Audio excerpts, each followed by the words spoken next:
I thought that was the cutest thing. Well, what else? Well, we went, in about 1935, we went to Omaha. From there, we went to Omaha because General Cheney retired, and Pop was assigned as in the Missouri River Basin as an assistant to I can't think of the colonel, the captain's name. Loper.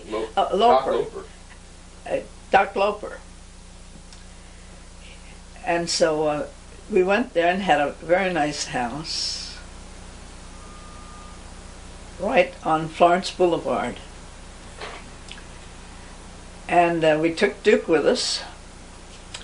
And one time they had a fire in the neighborhood, and Duke was hit by the fire engine, and we thought he was killed.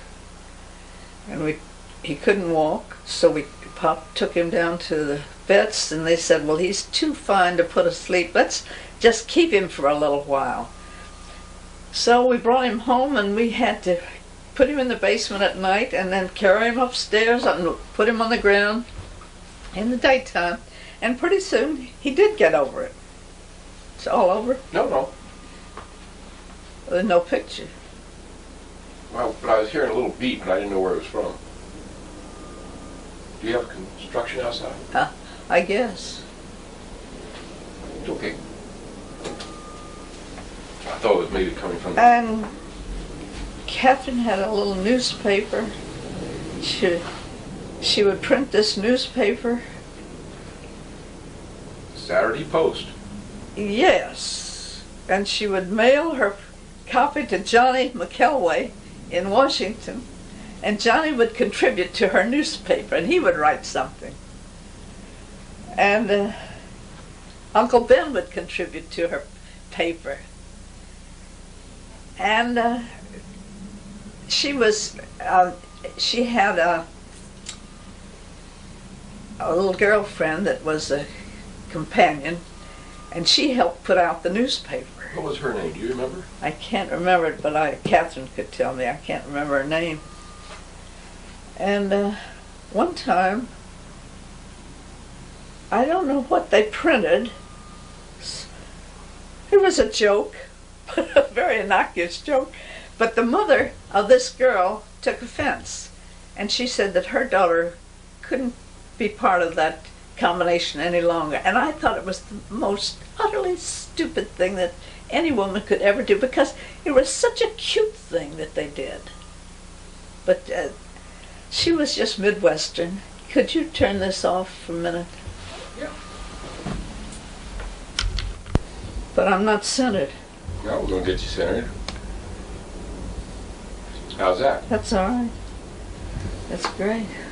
Yeah, I want to put the lights on, get a little bit more. There, we got good color. Okay. What were we talking about? We were talking about Omaha and the magazine, or the Saturday Post. No, we were talking about getting gassed. Oh, well, let's talk about getting gassed. You want to talk about being gassed? Yeah. Well, it was in February, and it was the coldest winter they'd had, and we were right on the boulevard, living right on the boulevard, and the temperature went down to 28 degrees below zero, and it stayed down there for I don't know how long. I can't remember how long it was. Over 2 weeks. It could have been 3 weeks. But anyway, nobody opened their doors or windows during that cold spell because you had to keep the house warm. And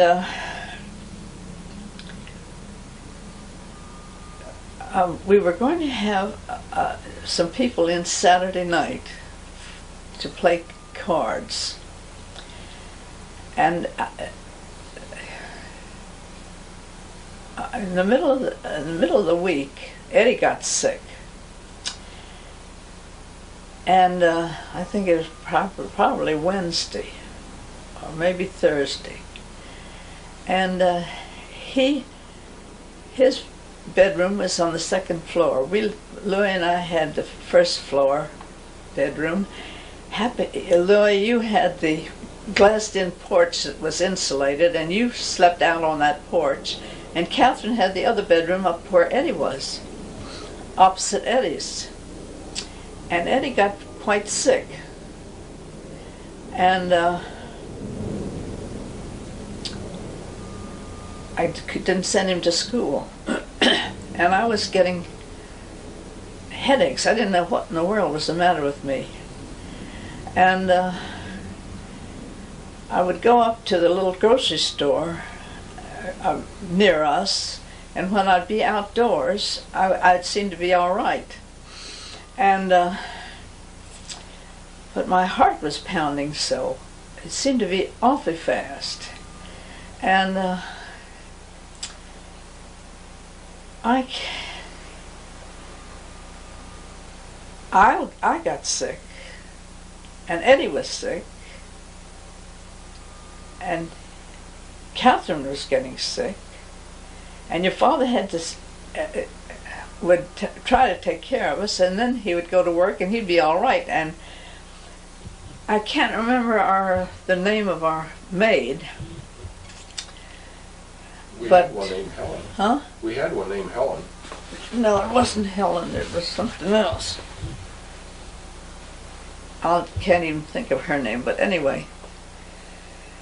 She would come in the daytime and then go home at night. So she seemed to be all right. It was, I don't know what happened, but finally one night, Eddie had a convulsion. And Louis telephoned the post and said that his family was sick and he couldn't take care of us, and to have to send somebody over to take care of us. In the meantime, I'd had this party, and everybody had gone home with a bad headache. And Eddie was sick upstairs. And it was the next day that Louis called the hospital and said, I can't take care of my family because I'm not feeling too well myself. So they sent a nurse over to us. And she came in, and in an hour, she was sick herself, sick at her stomach with a terrible headache. So Louis said to the medical officer over there, I know there's something wrong with our house because the nurse is sick now and you better send somebody over quick. So they came over and they thought we were having food poisoning, but nobody, maid hadn't eaten anything, the nurse hadn't eaten anything.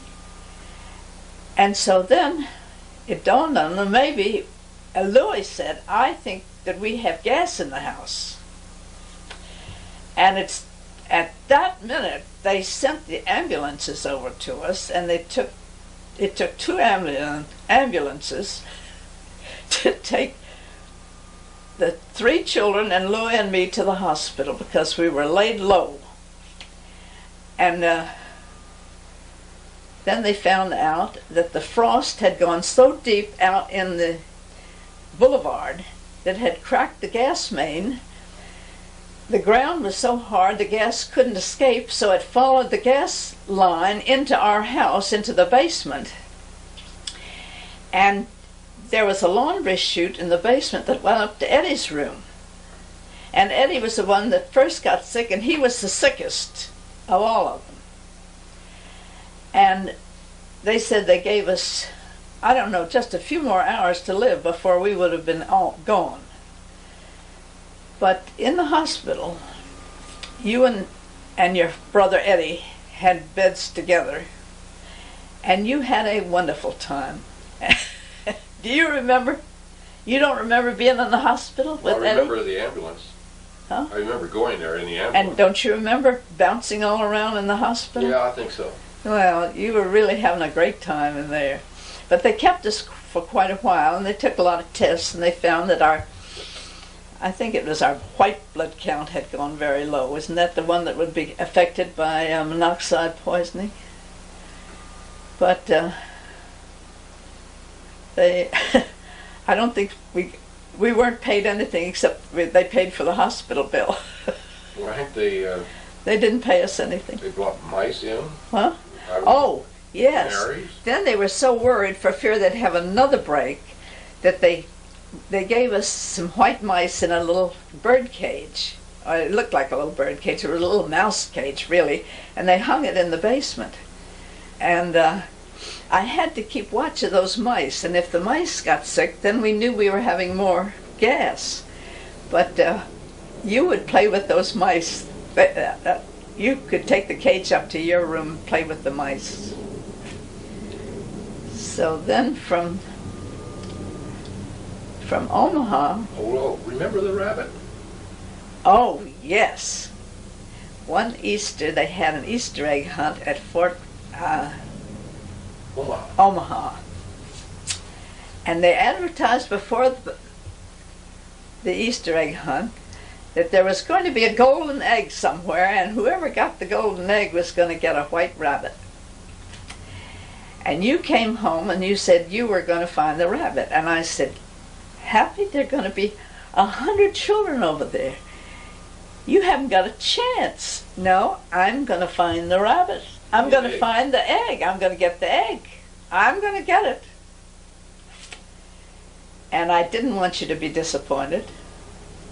But you went to the party. And lo and behold, you found the golden Easter egg. But I think you had some help from people that really liked you very much. Everybody liked you because you came home with a little white rabbit. And the newspapers were there, and they took a picture of you with your rabbit that I still have. Did I give it to you? Oh, it is so cute. And were you thrilled? And so you named it Poppy, and I don't know why we named it Poppy. It had something to do with the boulevard. I don't remember why we called it Poppy, but it had a reason for being Poppy. And we kept that rabbit, and he was the most amazing pet that I ever had. We kept him in a cage outdoors, and he was so beautiful and very large, finally. You took him over to visit, to go back a little bit. There was another little girl over there that found an egg too, and she got a white rabbit. But she got a female, and you got Poppy, who was a male. And the little girl was your age too. I think you were all of 8. Doesn't it seem like you were about 8 years old? And you carried Poppy over there to see her. And like a flash, Poppy mated. And they were so angry with us for letting you bring Poppy over to their white rabbit because they had a lot of little white poppies. I didn't know that they would do that, but they certainly had the instinct. It didn't take him 5 seconds. So we had Poppy, and we would bring him in the house. And the maid, I wish I could think of her name now, had a carpet sweeper. Or maybe she had I don't think it was a vacuum, it was a carpet sweeper, a Bissell carpet sweeper. And Poppy would get on the carpet sweeper, and she would push him all over the house cleaning the rugs while he rode. Now people are going to, they won't believe this, but it's the truth. You saw him, you remember. And at night, we'd bring him, if I had Duke in the house, he would chase Duke all over the house. The two of them go round and around and around, and the rabbit was chasing the Irish setter. It wasn't the reverse. And in the evening, when Pop was there, we'd bring Poppy in to the living room, and we had a wide doorway that went out onto a porch that had a glider out there. A metal glider on chains, and the glider was upholstered on the back so that it had a flat top on the back cushion. And Poppy would get up on top of that glider and run to one side of the glider and turn a back flip and go to the other end, turn another flip and go back. He would go back and forth until he had the glider going back, clanging back and forth, playing up there on the glider. He was housebroken because we'd put newspapers in the corner of the porch and he would go to the newspapers. And suddenly I found out that my Chinese rug was getting all of its fringe loose, losing its fringe, and I had beautiful Mexican baskets that I'd gotten on my way down to Panama one time, and all the edge of the basket was gnawed off, so we had to be careful after that of Poppy because he was chewing everything. He was going to destroy the house. Then we were ordered to Reno, and we couldn't take Poppy. And we had to tell you that we had to give him away. And I know you felt awful, but Pop had a driver down in the office, and he had children, and he wanted the rabbit, so we gave the rabbit to him. And after we gave him away, we had to take you one afternoon. Pop took time off, took you over to the amusement park and let you ride on everything that you wanted to ride on, have as much popcorn as you wanted. But that didn't keep you from being upset about Poppy. It was cruel. It was a cruel thing to do, but what else could we do? We could not take the dog and a rabbit out there to Reno. So off we went to Reno. And we went out there in the worst blizzard. And the pass over from Reno to California. Donner Pass. What? That's Donner Pass. Donner Pass. I have never seen so much snow in my life. It was high as a house. Cut down. I don't know how many feet it was. 28 feet or something like that. Because we had to go over to my mother's until we could get the house. And we had to go through that pass.